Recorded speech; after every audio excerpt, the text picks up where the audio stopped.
we want to actually get rid of capitalism. We want to get rid of liberalism. We want to get rid of the individual as the center of society, right? We want to have this new program. We think that, the Soviets may have hurt a lot of people and done a lot of bad things, but we think that if we do it differently and focus on social identity, we can overcome, the American project. Welcome to the Reality Therapy Podcast, where the truth will set you free. Welcome. I'm here with Dr. Nathanial Bork, who is a researcher for the University of Arkansas and the University of Rutgers. We're going to have a fascinating conversation today. So, Doctor, welcome. Yeah, glad to be here. Thank you. So, could you start by telling us a little bit about yourself and your background?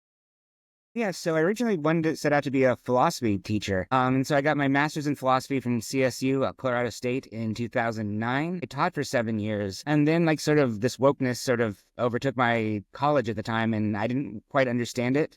But they told us to lower standards to increase pass rates, and it seemed really abusive, so I protested. They wound up firing me for that. And then I became the first adjunct instructor to be a subject of a Committee A investigation by AAUP. And then AUP members at Colorado State rolled out the red carpet for me to get my first PhD in political theory.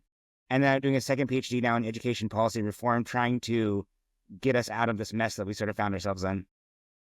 Wow. So they wanted to basically just kind of lower standards so that, do you think that was part of keeping the tuition checks coming in, or what was the motivation there? Yeah. So Nancy Fraser had this great idea called progressive neoliberalism, where the administration will take on progressive values, but for the sake of generating revenue, not because it's a sincere belief, but because it makes money. And so to keep the retention rates up and the pass rates up, they basically identified any courses that students were not passing sufficiently, came into the classes and said, you're going to pass 80% of all groups. So white males, Black females, Latinas, Asian males, 80% of all groups had to pass. And you were only allowed to assign up to 7 pages of writing per semester. Really? Yeah. Wow. And 1 out of every 3 classes was hand over hand writing. And these classes were general transfer, which means you could take these classes at community college and then go on to the 4-year colleges. They would count for credit. And what we found is they started this in math first, and I didn't know this until later. But we had students going on to School of Mines and CU Boulder and the top schools, thinking they were ready to do junior level work, and they couldn't even pass the basic freshman level classes because they'd not been forced to. And so They had really taken this impoverished community, and in the name of helping them, had lowered standards and sort of sent them out, having wasted their time and wasted their money. It did not be prepared for, to just succeed or compete in the real world. That seems like a lot of the kind of social justice inspired policies sound, on the surface, if you just hear kind of the boilerplate explanation, it's like, oh, we're going to help the people who need it the most. And then the result is those vulnerable people are actually getting kind of screwed when it's actually implemented. Yeah, it winds up being really abusive, and, it takes advantage of people. Because it hands all this power over to the bureaucracy, I'm actually working on a project right now with my advisor from Colorado State, and he's a true dyed-in-the-wool, believes in social justice, restorative justice. He's as big of a believer as there is. And there's this Habermasian distinction between the life world and the system. Right. So life world's your day-to-day life, your friends, your buddies, how the world actually goes. And the system's the bureaucracy of how it all happens. And he's starting to say part of the reason this whole wokeness project went so wrong was it got bureaucratized, right? It became part of the administration. And what it unleashed was a lot of people were suddenly who were not very powerful, suddenly got this huge taste of power. And they got, where they could really punish people and hurt people and get their way and had to be cowed down to. And that is where a lot of it became pathological. So for instance, this is sort of the big issue is the progressives or the social justice types learned very quickly, oh, I can get whatever I want. I just have to threaten you with calling you racist, sexist, homophobic, and transphobic. So you said, I want a raise. Why should you have a raise? Well, if you don't give it to me, you're a racist. I want a nice corner office. Why? Well, if you don't give it to me, you're a sexist. Right? And very quickly, the liberals who meant well were well, I don't want to be called these names, right? Because that'll destroy your career. Learned I would rather give the activists whatever they want, rather than, be accused of these things and risk my career. And so very, very, very quickly, right, it spread throughout the whole thing. And people learned I can get whatever I want if I just threaten to call people these names. Wow. Okay, so you used a term, this is the first time I've heard this term, progressive neoliberalism. What's the origin of that, kind of ideologically? So Nancy Fraser came up with it in a 2017 article talking about sort of the Trump administration. But basically, she was looking around and she was sort of seeing what was going to become Black Lives Matter and Me Too and everything else. Was oh, wow, right, Black Lives Matter brought to you by Nike. Right? So right? Everybody in the NFL, everybody has to kneel, everyone has to do all these things. But really, it's to keep the corporate dollars coming in. And now you've kind of seen like how shallow of a commitment that even was in the first place, because, right, Robbie Starbuck and a lot of conservatives have just been like knocking out corporation after corporation because people got really tired of this. And very quickly, like all these Fortune 500 companies are shifting gears really fast and like getting rid of their entire DEI departments. And that winds up being really interesting too, right? Because now there's this like counter movement to come back into the universities, to go back into the schools and sort of take wokeness out of it. So then you have this like, entire class of people who've been making $200,000, $300,000 a year, who for promoting DEI, who are suddenly not going to have a job or a field or career. And I don't know what happens to them when they don't have anywhere to go, because their skills don't translate into other things. That's really interesting. It feels like so much of this, social justice push is really just a line in the marketing budget. You can go back to Coca-Cola. I'd like to buy the world a Coke. I'm not sure how much Coke really cared about world peace, but it was good for their marketing. Yeah. Same thing with like breast cancer awareness. And now we just transition that into identity politics with, Pepsi can end, police brutality or something like that in those commercials. You talked about how these skills are not transferable. It seems like we've created a whole kind of arm of this bureaucratic apparatus based on skills that are not useful in the real world. Right. I mean, they're useful for these like DEI positions, right? For finding microaggressions and policing language and coming up with speech guides. But if there's no demand for that, like what are these guys going to do? Because they've been making a lot of money and they're in a lot of positions of real power, like especially in the university system. And so some of them may have picked up like some managerial skills or something, but for the large part, you're going to have a lot of people fighting for their survival to kind of keep wokeness alive in some way. And this is actually one of the things we're tracking. So I also work with FIRE and I work with a few other like organizations. And what they're doing is they're rebranding themselves so they can't be found out as much. So they're going to call DEI something else. They're going to move all the critical theory studies into something else. And they're going to try and like basically change the label, but keep the package like underneath to kind of keep things going. Like Claudine Gay is a perfect example of this, right? She had to step down because of the plagiarism, but she's still making $900,000 a year as a teacher. And it's out of the spotlight. University of Texas, I'm here in Austin, and University of Texas, there was, the state of Texas passed a law that you had to get rid of DEI in universities. And so what the University of Texas did is they just took their DEI office and kept all the same people and all the same mission and just called it the Office of Belonging, I think. So it's a simple rebrand and it's the exact same thing. Yeah. And that makes sense, like why they would do that strategically, right? Because it pays well, they've got power, they can do what they want, and then they just sort of shuffle things around and hope that the wind blows over. But I think, right, the universities are now facing real crises in terms of like fewer students are attending, public perception of the legitimacy of universities is like in the toilet, right? And so you've got all these things where like they can try and mask it, but I don't think it's going to work. Especially now because of the internet, because of Twitter becoming a free speech platform, because of Facebook now becoming a free speech platform in the last few days, people are getting the messages out and you're seeing this the public became very aware of like what this stuff is and where it came from. And its ultimate goals are, this is in the critical theory literature, like they want the communist revolution. Going back to the original critical theorists, we want to actually get rid of capitalism. We want to get rid of liberalism. We want to get rid of the individual as the center of like society, right? We want to have this like new program. We think that the Soviets may have like hurt a lot of people and done a lot of bad things, but we think that if we do it differently and focus on social identity, we can overcome, the American project. Yeah, that's really interesting. How would you go about reforming universities? Because it seems like this critical theory monster has its tentacles all throughout the university, and it seems like it'd be really difficult to extract it because so much even seemingly unrelated fields have been kind of tainted with this kind of social justice mindset. Like you have to look at physics and chemistry through the lens of social justice a lot of times. Yeah. The first step, and this is actually something I didn't think would happen as quickly as it did, but the first step was just making people aware of it, right? This is what's going on. When the social justice activist or the DEI department comes into your chemistry department or your physics laboratory, they're going to do these changes, and here's what these changes are, but here's what their real goals are. Like these policies they're making you do are not the ends in themselves, they're means to another goal. And I think we've done a good job alerting people to like what this stuff is. I think like your average person now understands like what this is not just about like making the world better and softer and nicer for, people of marginalized identities. This is about a power grab. This is about money and sort of overtaking things like that. And I don't think that awareness was there, especially wasn't like 2016 to 2020. People saw the changes happening, but they didn't understand why or what they were. And I think a lot of us have gone out there and, spread the word of like, this is actually what's going on. So another big thing was, right, sort of general fear. That if you oppose this in any way, you'll be labeled racist, sexist, homophobic, transphobe, and then, you'll be fired and unemployable.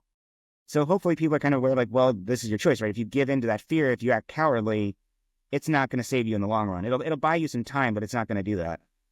And then I think what we really have to do is sort of look at the social pressure. One of the reasons the universities did this was they thought this will bring in dollars, this will bring in money, this will bring in students and revenue. If this is starting to cause a backlash, and I think it is, especially amongst males, they're going to have to sort of reevaluate that. They've made the world very unfriendly for people of, privileged identities. Yeah. Yeah. So for me, I think the way out of this actually, because when I was teaching philosophy, I taught comparative religion. And I think the way that treats is like Marxism and critical theory operate as a religion, right? There are these geists, there are these ghosts, there are these beliefs. It's sort of a religious movement. And if you treat them the same way we treat all other religious groups, I think that could be like a policy way of kind of navigating this. For instance, right, you can be a Christian or a Jew or a Buddhist or a Muslim, and you can be teaching your classes, but there are limits on like proselytizing or condemning people or assigning people unfairly. And if you made DEI operate the same way that like Catholicism operates on campus, I think that's sort of like where you can draw the lines. That's interesting. I think it's a good comparison to religion also because it's a lot of these claims are essentially unfalsifiable. Yeah. So that secretly deep down in your heart, you're racist, sexist, homophobic, even if you don't know it. And in that sense, it's difficult to challenge because evidence is kind of like there's an immunity to evidence. Like empirical facts are not a relevant thing when challenging social justice, it feels like a lot of times. Yeah, I mean, this goes like all the way back to Hegel, right? That there's the idea there's this world spirit and there's a Geist and there's these historical figures. And so sort of like, and that's a religious belief too, right? That there are these spirits or ghosts or Geists that are out there operating, creating unfairness, creating, inequality, creating inequity. And those ghosts are sort of all present all the time. Like it almost operates like the same way as the devil, right? In Christianity, that there's a malevolent being out there that's everywhere and nowhere at once. And it's on a mission and you have to oppose it anywhere and everywhere, right? So patriarchy kind of operates this way. Whiteness operates this way. Cis heteronormativity operates this way, right? It's a social ghost that has to be eliminated wherever they find it. And there's no convincing them. Everything that exists as evidence that it exists. Sometimes it even feels like evidence against social justice is kind of twisted and, this is proof of how sneaky whiteness is that it's trying to hide itself from us. It's like, kind of twisting even evidence against it. No, I think that's exactly it. And sort of like wind up having this priest class on top of it too, right?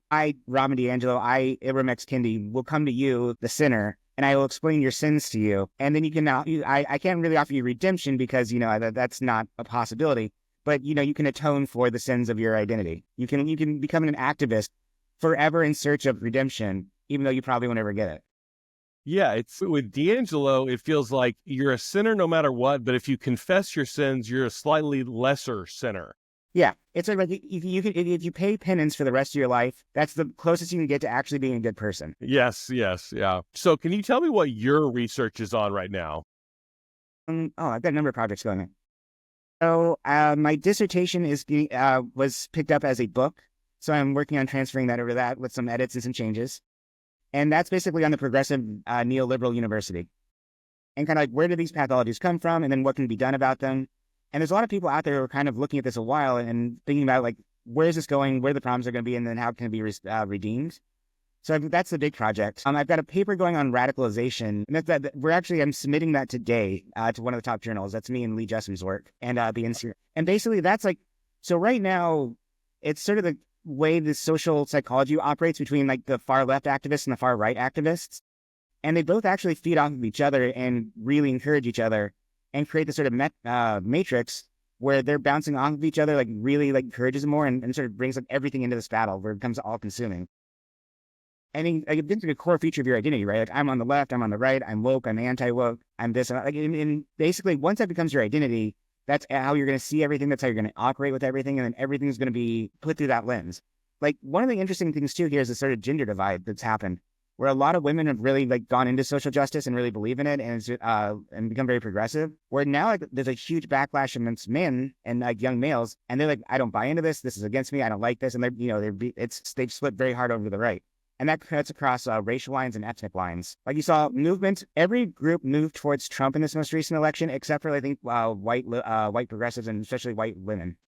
That's interesting. What do you think explains that kind of demographic shift? So they really hit this message hard, right? Of like, you're an oppressor. And they really hit, like, they went after the empathy, right? This is God Sod's work. You know, like, don't you have empathy for the Black people? Don't you have empathy for gay people? Don't you have empathy for for illegal immigrants? Don't you have empathy for all these people? And if you don't, you're a bad person. And so actually, Megan Dong, Courtney Clark, Corey Clark, and a few other people were at the Heterodox conference last year in Chicago, and I sat in on the women's workshop, and they had this very interesting idea of like how power is different in men and women. That for men, power is a ladder, right? We kind of know who's above us and who's below us. They said for women, it's more like a wheel where there's spokes, right? And the more connections you have to people around you, the more powerful you are, the more higher up you are in status.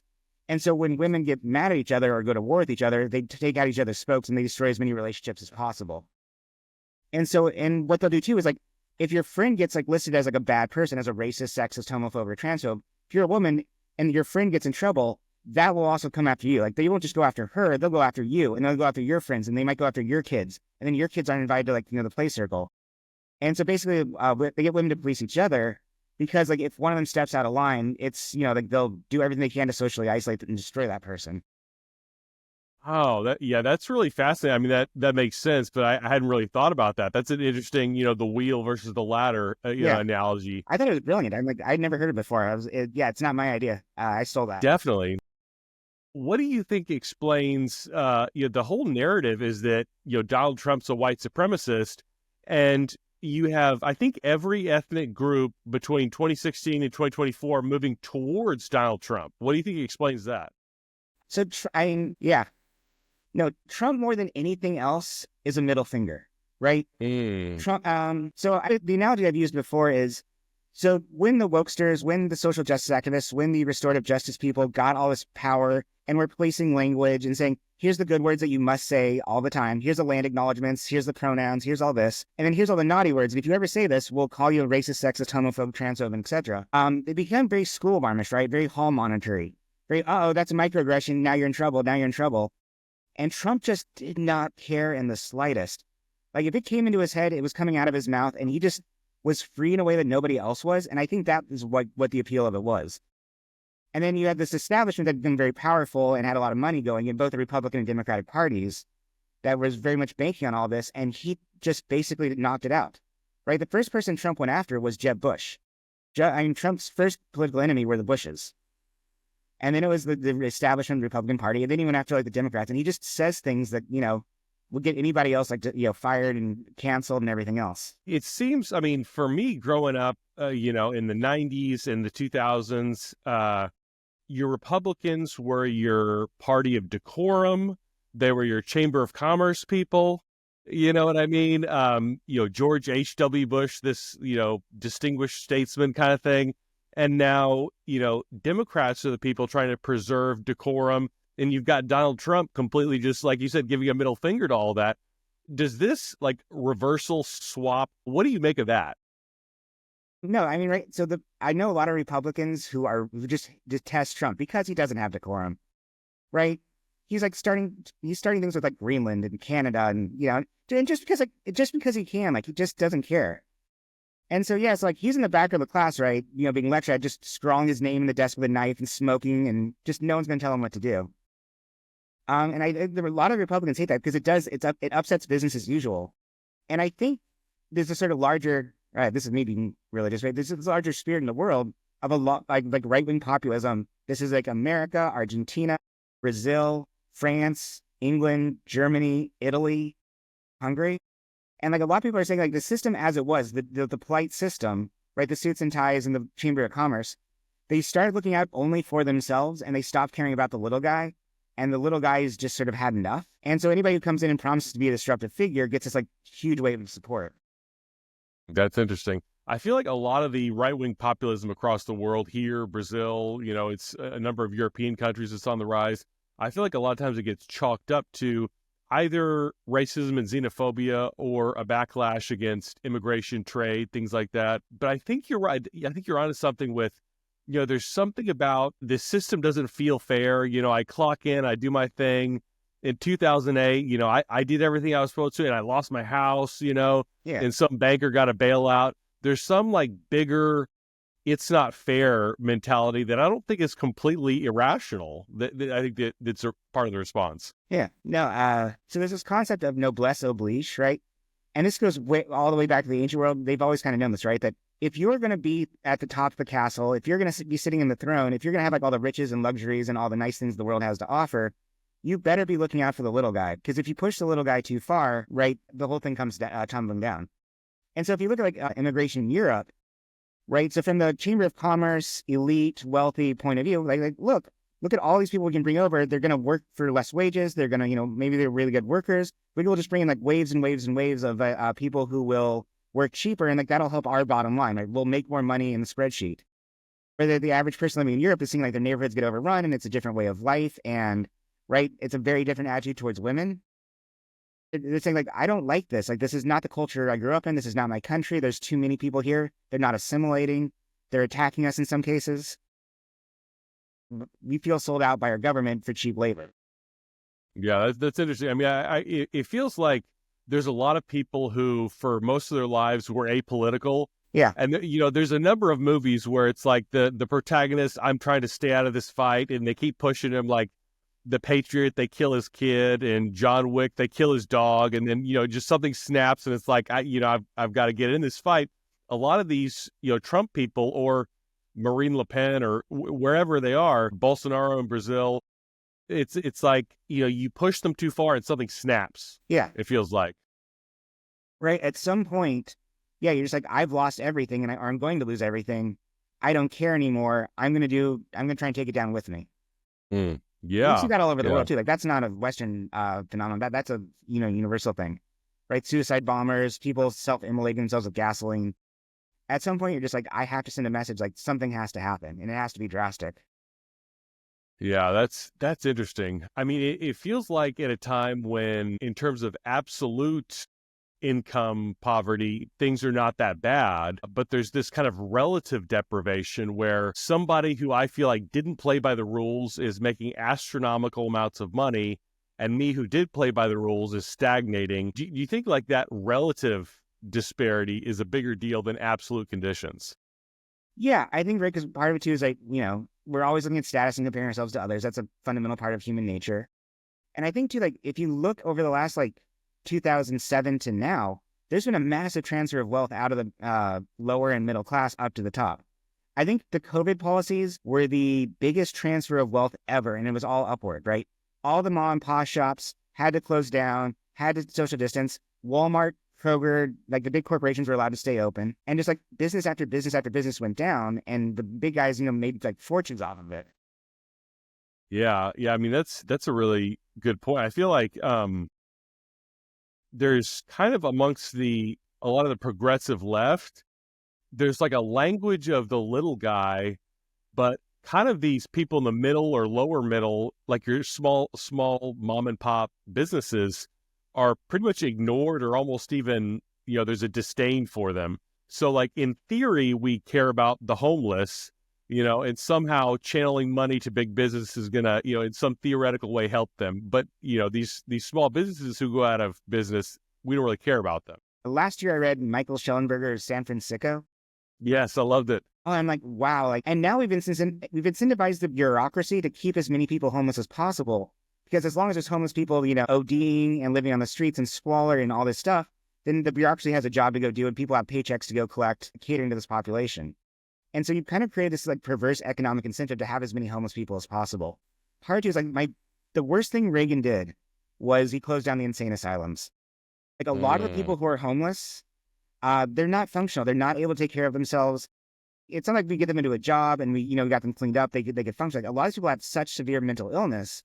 Like, we just have to take care of them. Like, and it's better to have them in an asylum where we give them food, water, shelter, medicine, and sort of take care of them, than to let them just rot away on the street, like with fentanyl and everything else, like living in their own filth. Like, the homeless population, especially on the West Coast, is just awful. Hmm. People should not be living like that. Now, if someone like falls into hard times, like you can help them up. Someone's addicted, you can get them cleaned up. But for people who have like pervasive, severe mental illness, like it is not humane to let them just like rot away out there in the streets under the sun. Yeah, it's interesting because closing down the asylums, it was framed as these places are inhumane institutions. The humane thing to do is to close them down and kind of liberate these people.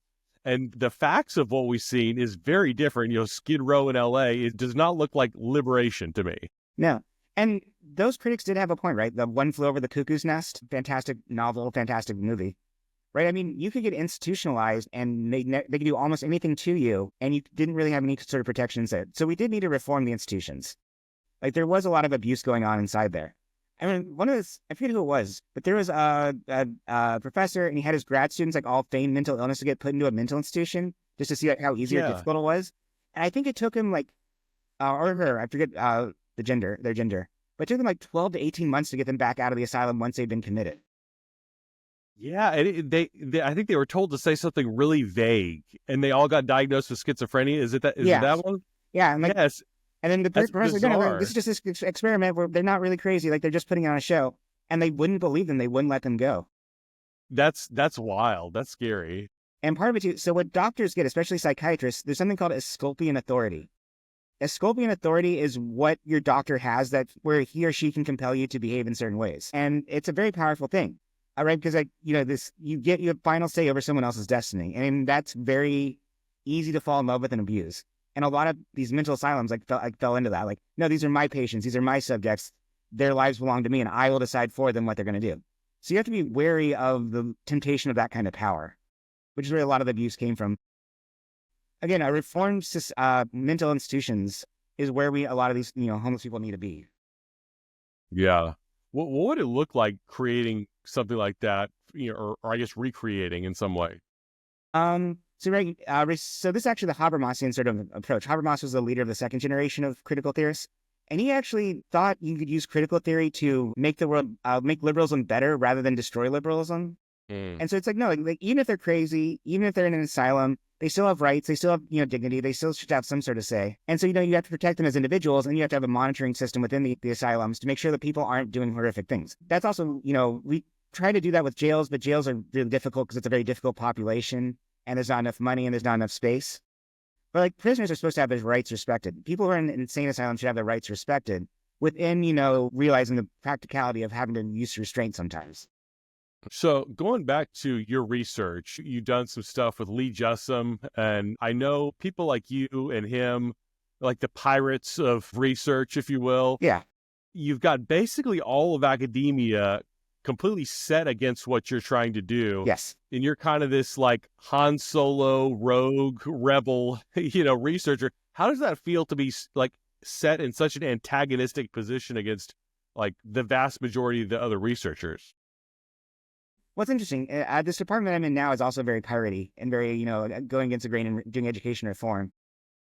So no, it's made it difficult to be employed because I wrote a whole dissertation, saying that DEI is being abused by administration. And nobody wants to hear that, but basically that whole dissertation was, if you don't stop poking that dog with a stick, that dog is going to bite you. And now the dog is mauling them, and it's like, yeah, that's exactly what was going to happen. Like, you can't just treat people like that. And so at some point, it's going to affect their bottom lines, and they're going to have to shift and be like, okay, you know what, we did take this too far. This was not good for students. This was not good for faculty. This culture of fear we've all been living in is not healthy. It's not good. Nobody likes it. And yeah, it's like a small percentage of the administration or the professor gets to, wield all this power and accuse people of all these sins of microaggressions. But what they've done in the meantime is they've destroyed the legitimacy of the institution. They're going to cause dollars to come down. They're going to bring in the wrath of legislatures. So at some point, it's like, what we've been fighting for, we're hoping people will realize, like, yeah, truth matters, objectivity matters, methods matter. You can't just start off with your conclusion and then work your way back towards it. Like, good science and good research matter. You talked about poking the dog and now the dog's biting you. Explain that. What does this backlash look like? So in Arkansas, the legislatures come in and they're going to be like, we are not going to give you any money unless like you mold your university towards jobs that our state needs. Our state needs engineers. Our state needs cops, nurses, right? These like high skill positions, and that's what you should be doing. And if you spend any money on this DEI stuff or this woke stuff, we're going to cancel your funding. And they're coming in heavy and hard. And they're doing this, I think, in 42 states. You have like this massive, massive backlash, right? Florida's taking the lead in this under Christopher Rufo, basically trying to rein in all this sort of stuff. And so basically they're threatening to withhold funding and everything else. I find that kind of interesting because I imagine it wouldn't have a huge effect on STEM or economics, say, but there is a huge portion of the social sciences and humanities that are just going to get racked by that kind of decree. I don't even know what the numbers are. Hundreds of thousands maybe of academics that could potentially be out of work who their specialization is essentially calling you a racist. Like, what do you do with that entire class of people that's being threatened? Right. And then where are they going to go? They might start teaching in the K through 12 system, right? Because they might have some experience teaching. Like that's probably where a lot of them are going to flee to. Or local government or NGOs or INGOs or things like that. Right. But Trump's coming in and Trump is saying, like, I want DEI out of the entire bureaucracy, starting with the military. Every single dollar is going to get cut off. Every single person who's involved in this is going to be fired. And I think that'll have a trickle effect down to the states and the local level. Interesting. Have you seen like some type of preparing the defenses, so to speak, of the DEI types, knowing this is coming? They're shuffling things around, right? They're rebranding things. They're using different names. But the problem is, like, because they've been on the record so publicly for so long, we kind of know who they are. It's going to be this very interesting shift. And you're also seeing like the spring of other colleges, either reforming colleges to be more liberal and objective based and anti, social justice. And then you're going to see a lot of mini universities sort of pop up there too, right? So Ralston College, University of Austin, places like that. And I'm hoping that a lot of liberals will realize, or who are actual liberals realize, the university is better where everybody can speak their mind and debate and open engage each other. Because one thing that's definitely happened over like the last 10, 15 years is everybody on the right knows all the left-wing arguments inside and out because it's just broadcast 24/7. But people on the right do not understand, or people on the left do not understand like people on the right. They haven't heard these arguments. They just been told, no, you can't even entertain that thought. That's racist, sexist, homophobic, etc. And so and there's actually a study that just came out that was we're discussing on Twitter or X. The more degrees you have, the less you understand your political opponents, and almost all of them are on the left. So like the more educated you are, the less you understand why would someone vote for Trump? Why would someone be a Republican? Why would someone resist social justice? Well, it goes down to this boilerplate. Well, they have to just be a bad person. There must be something fundamentally wrong with them. They must be racist and stupid. And that's the only reason people wouldn't agree with me. The problem is that's not persuasive at all. And you've also seen this is much more women than men, and this is much more left wing than right wing. But a lot of people on the left and a lot of women have cut people out of their lives who don't agree with them politically. Like they're like, I will have zero contact with someone who's different than me. And there's this great quote, and I looked it up if you need me to, where someone said, conservatives are always looking for converts, where liberals are always looking for heretics. Yeah. It's 1992. I can't remember the guy's name, but I'm like, that's exactly right. So I think the left is going to go into this really, really, really big problem where, like, if someone's like, say 50-50 or 70-30, like, like they're kind of moderates or they're not really involved, everybody in their life who's conservative is like, oh, you partially agree with me? Okay, let's work with that. Like, let's work on that. Let's keep talking about this. Where people on the left are like, no, like, if you held that belief, you don't agree with me completely, I don't want you around. And so the right wing is just going to keep eating more and more and more and more of the middle.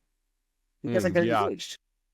That's really interesting. I feel like so much of the progressive worldview has turned into, if you disagree with me on any way, you're intellectually inferior and morally depraved. Like there's no correct way. There's no like, hey, I recognize that we're both intelligent people and we have different ways of reaching the same goal. That doesn't seem to be a thing anymore. It's you're a sinner and you're dumb if you disagree with me. And you're a threat to me, right? Yes. You're holding those beliefs that are racist, sexist, homophobic, and transphobic. That is a threat to me. That is a threat to the people I care about. You're basically an evil Nazi, and I have to, if I can't change your mind, I have to protect my world from you and you people like that. Yeah, attacking you is my civic duty. Yeah, like I have a moral cause. And what's interesting too, so Tyler Perry, who writes for The Atlantic, he's a African-American man. He's a hunter, a fisher, very blue collar, very reasonable. He's actually one of my favorite writers, and he writes for The Atlantic. And he's kind of coming across this too. He's like, this sort of wokeness that's going on, it's very much a class thing. It's people at the top justifying, their places of privilege. And if you look at this, is actually kind of true across the history of communism and Marxism.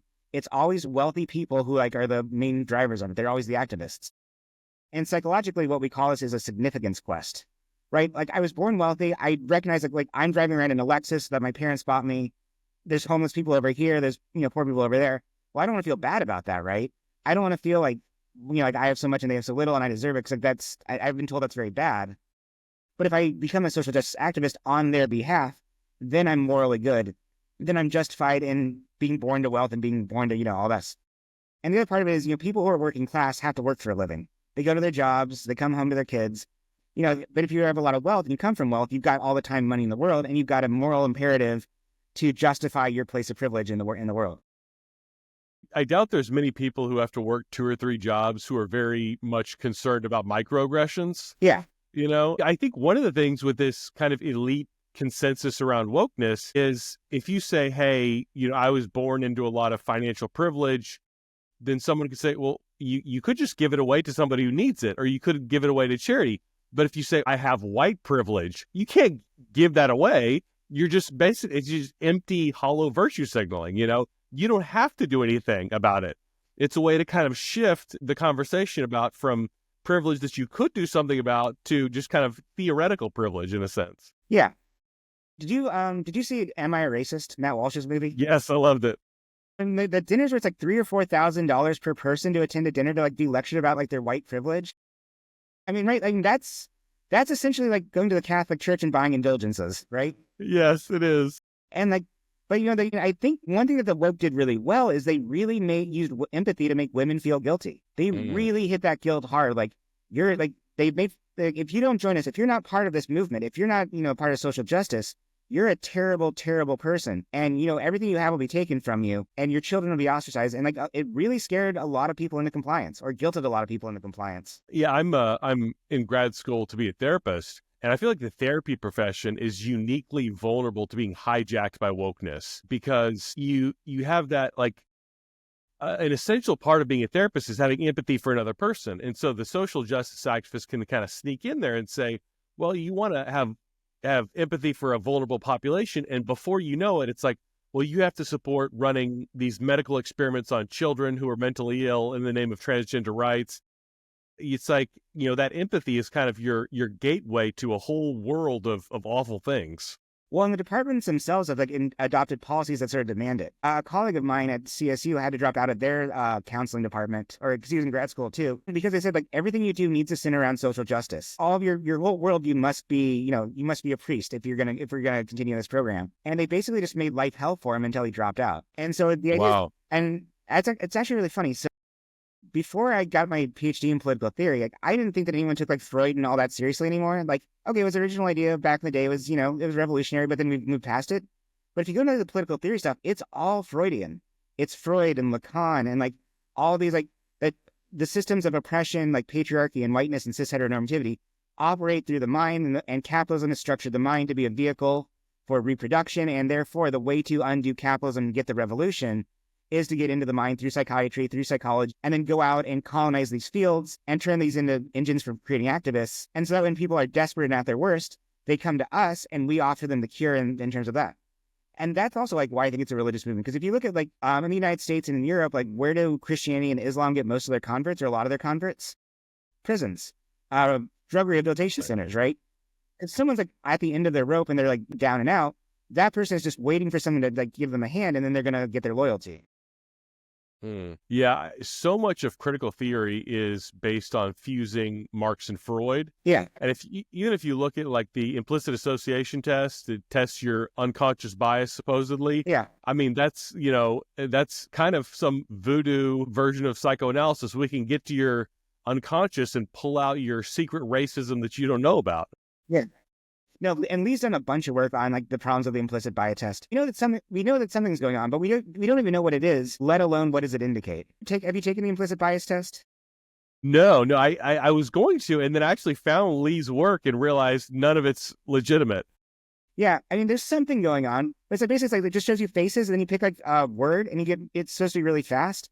But a lot of times, like, you're just like trying to play a game, and you're just pressing buttons, and yeah, it's sort of a weird way to say, oh, now we've proven that you're racist. And, if it were just this weird thing that happened in a corner of the internet, it wouldn't be that big of a deal. but numerous corporations, nonprofits, universities, all kinds of people are using this and claiming this is sound science. Yeah. Well, I mean, and part of what's happened too is when restorative justice or social justice like became a thing, they did a lot of things to start gatekeeping to make sure that only their people got into positions of power and influence.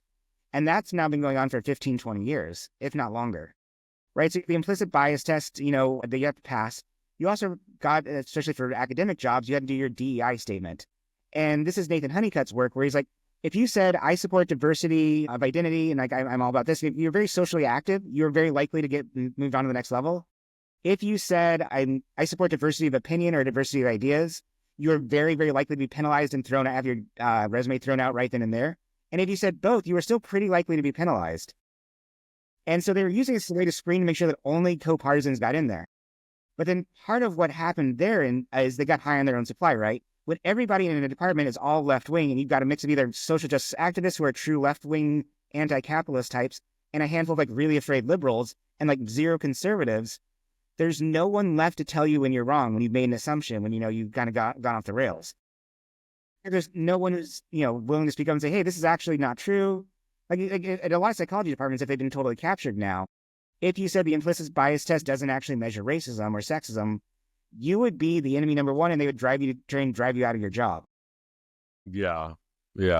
What do you think are some of the consequences of that level of groupthink where it's not even like we're discriminating against conservative ideas. It's like pretty moderate or even somewhat progressive liberal ideas are no longer acceptable. It's like only this specific brand of radicalism is acceptable. What do you think that type of groupthink does to these environments? Well, on a larger scale, right? Like the public perception of legitimacy of the universities is like it's at zero. Like nobody believes the research we're doing. Nobody believes what we're saying. Basically, the public no longer trusts us, and they've given us a tremendous amount of power and money. And they're saying, well, why should you have this? Like, we don't believe you anymore. And then inside, right, it kind of has this corroding effect on the soul. So one of my formative memories, so I'm in my first PhD program, and a very smart, very good-natured liberal professor kind of pulls me into his office because I've been standing up and complaining about this stuff. He's like, I need to talk to somebody about something. Like, what? He goes, was told I'm not allowed to talk about Shakespeare in my classes because that perpetuates white supremacy. But I really love Shakespeare and I want to talk about Shakespeare. And I was like, you're really scared. He goes, yeah. He's like, I'm on secret boards with other professors. And they're telling us, like, if you ever bring up Shakespeare as like a model of like great writing or English, like excellence, they will call you a white supremacist and they will call you a male chauvinist. And that'll be the end of your career. And he's like, I don't know what to do about this. Like, I don't want to lose my job, but I really like Shakespeare. And it took him a couple of years, but he finally found the courage. And now he's very active on kind of working against this too. Because until it hits you in the face, like you can't actually believe it, right? Like, I'm not allowed to, talk about Shakespeare. I'm not allowed to do this anymore. Because of the way the speech codes work, right? At first, it was like the really bad things, right? Like, I should not show up to work in blackface and start casually using the N-word, right? Let's say that's a good rule for me to follow. But then it got to, like, don't talk about Shakespeare. And because, like, they got that taste of power of, like, controlling speech and thought, and that's addictive, and they just, like, went further and further and further with it. One of the things that happened at CSU was the speech guide came out. And the speech guide said, don't say America. The word America and American is offensive. And the president of CSU had to go on this like a national apology tour and promise the legislature and promise everybody that that's not a real thing. It was a suggestion. And then Andrew Doyle on Twitter has also like captured a lot of these like things too, like where the most ridiculous things ever became racist and sexist. Because, it wasn't about things being actually racist or sexist. It was about like, hey, no, we want control over people's thoughts. Because if your goal is to get to the revolution, if you control people's thoughts and minds, you can sort of, lead them into becoming, these like conformed robots, and then they'll do what you want them to do to get your revolution. But the problem was they pissed so many people off along the way that they provided this whole backlash. Like the best tweet I saw after Trump won, it was a Hispanic guy, and he goes, "Call us Latinx one more time, motherfuckers. I dare you." I think my favorite tweet that I saw after the election was a progressive guy who said, "How in the world did we lose the Latinx vote?" It's like, I want to frame this. I want to print this out and frame it. But there was all of my grad school textbooks are at least in some way rooted in critical race theory. And it's interesting because sometimes they're contradictory, where I had one textbook that said saying that there are different races is a microaggression because we're all one race, the human race. Yeah. And a different textbook said, if you say that we're all one race, the human race, that's a microaggression. So it's kind of like a dealer's choice of if I want to call you a racist or not. Yeah. No, and like James Lindsay had a great thing about this too. And I don't always agree with him, but he does say some insightful things. He's like you played a game, like, give me anything you want. I will figure out how it's racist and sexist and homophobic and transphobic. Like trees, baking soda, you can make anything you want. And because you've got this power to destroy lives when someone says something racist or sexist, you can literally control who is allowed to exist in like the places of privilege and who isn't. It's like playing 6 degrees of separation. Yeah. Can I connect this somehow to racism? Yeah. And because, right, this capacity to destroy not just you, but like your friends and people you care about, like it invokes this like self-policing mechanism on everybody else. Like, oh, no, the language guy came out. Don't say this. Or like, you'll take me out with you. And so it became this very strong social force, right? But then all of a sudden, because of Trump and because of this backlash, people who are willing to stand up and say, no, like, this is BS. Like, this is just a power grab, and I'm not going to let you tell me what to say. I'm not going to let you tell me what to do. I don't care what you call me. Call me every horrible name you want to. The people who stood up against that really were rewarded. Even if they're not always right, it was like, hey, like, they stood up to the mob first. They stood up to the power structure first. And then that gave permission to other people. And I think that will be the change. And I think we're starting to see it. It doesn't take incredible bravery to stand up against it anymore. You had to be like suicidally brave to stand up to this, like in 2015, 2016. Yeah. Well, you talked about those people who stood up were rewarded. I think that was after a certain tipping point. Because remember, there was a lot of casualties for people who stood up prior to that. Yeah, no, I mean, they headhunted. They really did go after people. And they claimed a lot of heads. They destroyed a lot of lives, but they didn't get everybody. This is true in war and in conflict and things like that. In the first generation of people who go to battle, there's a lot of casualties and a lot of people get knocked out.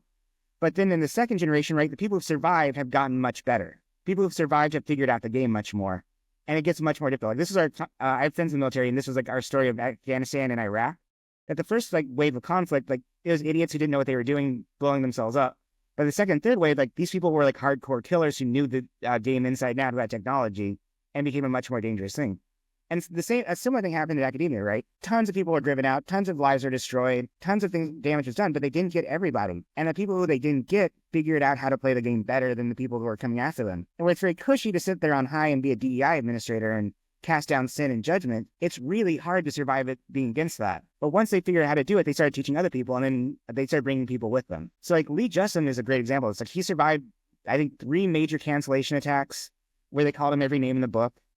Lee's been able to get like a whole bunch of us, like, across the finish line in other areas. Sean Stevens at Fire, Nathan Honeycutt, Comey Frey. A lot of his people now have like taken academic positions and sort of set up like resistance camps like throughout academia. Yeah.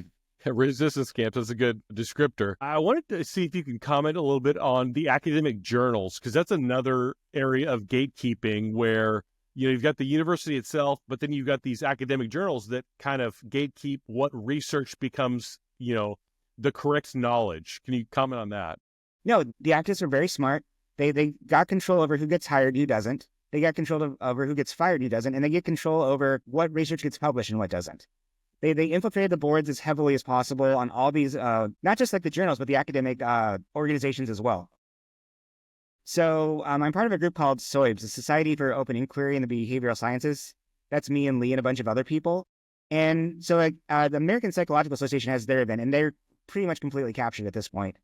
So we do what's called a speakeasy across the street from them every year, where like all the renegades get together and have ourselves our own little party. And then also what we're working on right now is we're creating a journal ourselves. And so you have the Journal of Controversial Ideas. That's Peter Boghossian. That sort of showed up as somewhere to get things done. And what we're doing with SOIBS in our new journal is if your article gets published and it's scientifically sound and it's good academic journalism or good academia, good academic research, and it gets canceled because it's unpopular or it's offensive or some activist gets it like retracted or deleted or destroyed, we will take your research and we will publish it ourselves in our own journal. Wow, that's really cool. Yeah. What is the scale of, you think? I mean, it feels like, just from what I've seen, it's like almost 100% ideologically captured for these journals. What do you think of the scale of fighting back right now? I don't know if they're not at 100%, but they're over 50%. It's somewhere there and it's hard to tell. Right. And you've seen some journals do a much better job at resisting this than others. Because I mean, the part of the reason the wolf got let in was they just said, oh, well, I'm just here to make things better for minorities. I'm just here to make things better for women. Like I'm just trying to make the world better. Like, oh, well, that seems harmless. Come on in. And then they brought in their friends and they brought in their friends and they crowded out the other people. And right now, I think more and more people are aware of that this has happened. And to save their own skins, this sort of activism within science that puts activism over science is not acceptable. And it's driving down the whole project. But that's a hope. Yeah. Yeah. Do you think we've reached a tipping point within academia itself with, a preference for open inquiry and free thought? I think the way I always like talking metaphors for some reason. No, but this is like D-Day has happened and we've got a beach. We've taken the beachhead. We can start landing in our ships and our boats and our planes. We can start building runways, but they have the whole continent. That's sort of where we are in this conflict. We finally have ground and we finally have people who are standing up and we finally have our own organizations and we've built these networks, but we're massively outnumbered and they still hold most of the bureaucracy. They still hold most of the journals. They still hold most of the land. But the public is aware of this now and the public supports us and doesn't want this to be the direction we're going in. And that does give us a lot of power. It feels like there's been a crisis of confidence in America's institutions. So media, academia, obviously, a lot of government agencies. And I think it's difficult for a lot of people to tell what kind of research is legitimate. There's people like you and Lee Jussum who are doing sound research that are kind of going rogue from academia, but there's also a lot of people, conspiracy theory websites, for instance, and I think there's a lot of people who say academia's BS, the media's BS, I can't trust the government, so I'll get on this website that's pushing all these conspiracies. They must be telling me the truth. How would you advise someone who's trying to parse true from false in an age where so many major sources have been discredited? That's a good question. No, it's really hard, right? So the media is starting to disgrace itself, right? You remember fiery but mostly peaceful protests. I'm like, I can see that there's a fire behind you, right? Or everybody lock down, close your business, shut down, don't visit your parents when they're dying in the hospital. Oh, what about the protest for George Floyd? Oh, that's fine. Get millions of people together to have all the fun you want. Wait, I thought this was the deadliest. So there's been so much that's obviously been false. It's been, the official narrative. The press is down. How do you find what's true and not go into the land of conspiracy theories? I think that's really hard. And it's very easy because I think, right, when you feel threatened, when you feel like the world's being unfair, when all this stuff is going on, you start looking externally for who's doing this to me? What group is doing this to me? Right? And then that's going to lead you down all kinds of conspiracy theories. That's going to lead you in all kinds of dark content because you're looking for that simple answer. And, this is where it's important to teach, not critical theory, but actual critical thinking. Okay, I've got 20 people making 20 different claims. Honestly, it comes down to who do you trust and who has earned your trust and who has been honest. And I think that's sort of what we're going to have to get back to is, well, who in the world of academia, who in the world of government, who in the world of here has told me the truth? Who has corrected themselves? Who has said, you know what? I did believe this and I did push for this policy. I was wrong. I was misled. I didn't do my homework and I will be better. And here's why I'm going to be better. It's going to take, that sort of honesty and that virtue, I think, to establish your reputation. And then, you trust people as best as you can. So I'm curious, if you were king of academia, what are some principles that you would lay out or core values that you think would restore trust to the public's trust in academia? Do you remember that meme last year about it? Men always think about the Roman Republic. Yeah. So one thing the Roman Republic did that I think is really, really, really interesting and really useful is the original censor system. So originally Rome had two censors. And they're from the exact opposite side of the body. And basically, so this would be Max Kendi and Alex Jones, right? The two most different people you can find. And they would both have to agree, yeah, this is actually misinformation. This is actually a lie. This is our enemies telling us, spreading false news. And unless they both agreed, no one is allowed to censor. So I think really bring in the most conservative, right-wing, academically, professional person you can, and the most left-wing person. And unless they both agree to something, it remains in the land of open inquiry and open debate. Very interesting. I like that. I like that principle. Yeah. Wow. Okay. I have one final question for you before we end, and that is, what is an issue, like in public discourse, let's say, what is an issue that we're not talking about that we should be talking about? Honestly, I think it's men and women like splitting politically.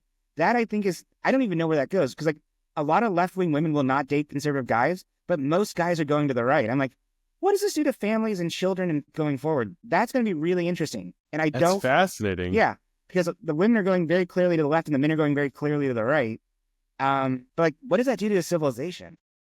I'm wondering how, I mean, there's declining birth rates, declining marriage rates. Yeah. There's so many complaints about modern dating that I hear. I'm wondering how much of that, relates to politics, that political split. I think it does. Some people can have, different politics and get along just fine. But a lot of people, like, they want their partner to agree with them and be on the same team because they want to cheerlead, right? Go our team, boo their team. And everybody does that. It's fun to do. I love it when my team wins, and I hate their team, and their teams are a bunch of rotten scoundrels. And if your partner is like on the other team, then you're kind of like always like cheering against each other. And actually, the fertility crisis is really interesting too, because other than a handful of small areas in Africa and the Middle East, everyone's population is collapsing. It's collapsing in South America. I think South Korea is the worst. I think their fertility rate is 0.6. Like, yeah. What do you think the result is? Over not just a single year, but over decades. What is that going to result in? How is that going to impact us? Right, and at some point too, like the technology, right? AI is getting better. AI is getting scarily good. And actually, that's been one of the things that's been protecting the STEM fields is how hard math is. But with AI, people who are mediocre at math can now do pretty advanced math. Make the machines run. And the thing is, like, at some point, do we grow human beings in like jars? Like, because like that technology is coming down the pike too, right? Like the way all this is crashing into the future, while like this like serious technological revolution as we get closer to the singularity is happening at the same time, like I don't know where this leads. We are like to quote Nietzsche, right? Like we're spiraling further and further into the darkness, and like I don't think we know where we're going. Wow, that's fascinating. Yeah. That's a lot to think about. Well, Dr. Bork, thank you so much for joining me. If you'll hang around for just a second until we finish the upload. Really enjoyed this conversation. Would love to do it again sometime. It was a lot of fun. Thank you.